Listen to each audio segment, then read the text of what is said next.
snuck into my workshop again. Well, good thing you did, because just in time, this box from Sencut Sen just got here, and we're gonna take the stuff that's inside of this box, and we're gonna turn it into this. Let's get to it, shall we?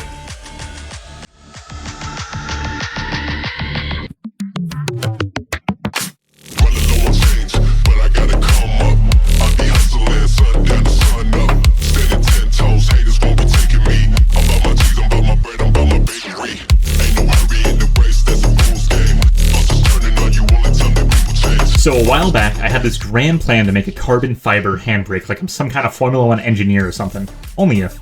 But surprise, surprise, that got delayed faster than my will to live. Why? Because carbon fiber is expensive as... I'm not made of money, it doesn't grow on trees. If only it did. Now, I could have just bought a handbrake off the shelf like a normal person, but where's the fun in that? Plus, have you seen those things? They look like they were designed by a blind monkey with arthritis. I decided to channel my inner crackhead inventor and make my own.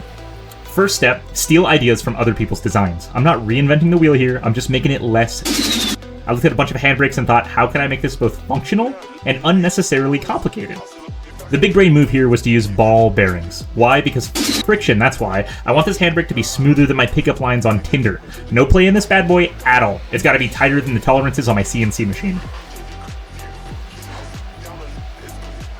So I fired up SolidWorks, fueled by energy drinks and poor life choices, and I designed this monstrosity. It's not just a handbrake, it's a Swiss Army knife of car parts. Handbrake? Check. Sequential shifter?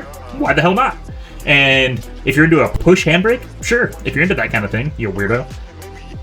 Now, I could have machined this myself, but I value my fingers and my sanity, so I outsourced the shit to Sencut Sen. Not sponsored, but hey, Sencut Sen, if you're listening, hit me up. I'll sell you out faster than GPUs during a crypto boom. 2 weeks later, a box of metal parts arrived from Sencut Sen. The only thing missing was hardware to put it all together, which I sourced from McMaster Car, and nothing says I'm an adult like buying overpriced hardware.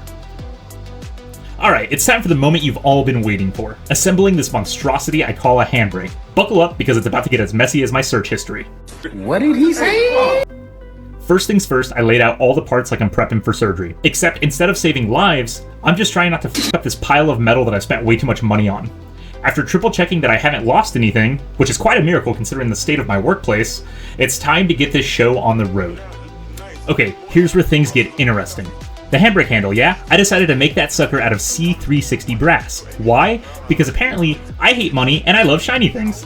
It's because I'm building the handbrake for a car auditioning for a role in a steampunk movie. You decide. Is it cool? I think so.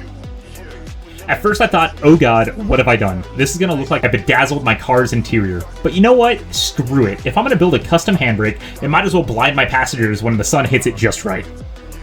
The handle itself is basically a brass sandwich. 2 flat pieces of brass, some threaded hex tubes, and a polyurethane bushing stiffer than my back after a 12-hour video editing session. It's like the world's most expensive and least edible sandwich. Okay, now on to the bottom mount. This is where we play adult Lego, except if you mess up, you can't just take it apart. You're welding this together. No pressure or anything, just remember kids, measure twice, weld once, and pray to the engineering gods that everything lines up. As you can see here, just a little bit of heat that I applied was already warping the metal.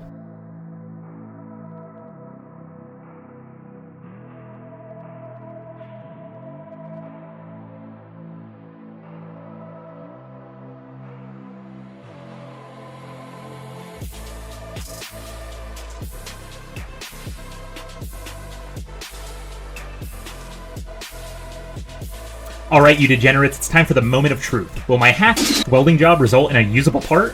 Or will I have created the world's most expensive paperweight? So picture this, I'm standing there, holding the bottom out, I finished welding, sweating more than a nun in a cucumber field. Why? Because if this doesn't fit, I'm basically back to square one, and I'd rather lick a car battery than start this process over again. I grab the handle, close my eyes, start sliding it into the mount. It's like trying to thread a needle while drunk, except the needle is made of brass and costs more than my monthly rent. And then, holy shit on a stick, it fits. It slides in smoother than any of my DMs on a Friday night. It's so perfect, you'd think I actually knew what I was doing. Spoiler alert, I really don't. At this point, I'm looking around for hidden cameras because this level of success is suspicious. Did I accidentally sell my soul to the engineering devil? Is this what competence feels like? Whatever it is, I'm not used to it, and it's making me uncomfortable. So there you have it, folks. Against all odds, and despite my best effort to screw it up, this handbrake is actually coming together. It's like watching a dumpster fire suddenly transform into a gourmet meal. Now, Now, if you'll excuse me, I'm gonna go buy a lottery ticket and possibly get checked for divine intervention, because clearly the laws of probability have taken a day off, and I'm not one to waste an opportunity to capitalize on my unexpected competence. If you've made it this far, I applaud you. It's time to shove the overpriced metal stick into my car, because nothing says I make poor financial decisions quite like a custom handbrake in a vehicle that's probably worth less than any money I've ever made on YouTube. So I'm out here playing connect the dots with my car's interior, except instead of a cute animal picture, I'm marking where to drill the holes that will definitely void my warranty. I'm basically giving my car acupuncture, but instead of relaxation, it's getting a dose of why the f*** did I think this was a good idea? After drilling holes like I'm auditioning for a budget Fast and Furious movie, I installed some rib nuts. For those of you that don't know what rib nuts are, imagine if a rivet and a nut had a baby that was somehow more annoying to install than both of its parents combined. Finally, I test fit this monstrosity into the car, and holy balls, it actually looks good. I mean, it looks so good that I can't stop looking at it. It's like I've given birth to a brass baby, and I'm a proud, sleep-deprived parent who can't stop showing people pictures of it. Now, you might notice a fancy switch panel next to it, but don't you dare ask about that. That's for next episode, where I'll probably reveal that I've installed an ejector seat or a margarita machine or something equally unnecessary. But wait, there's more, just like Billy Mays here, because apparently I can't leave well enough alone. I've 3D printed a knob for the top of this thing, because why stop at a brass handbrake when you can add a plastic cherry on top? It's like putting truck nuts on a Lamborghini. Completely unnecessary, but sure, it makes a statement. So there you have it, folks. I've successfully installed what is essentially a piece of automotive jewelry that could cost me more than my first car. It's functional, it's shiny, and it's a testament to my ability to turn a simple task into an overcomplicated nightmare. Stay tuned for the next episode, where I'll probably try to install a flux capacitor or turn my glove box into a mini fridge. Because in the world of unnecessary car mods, the sky's the limit, and common sense is just a suggestion. I'll see you next time.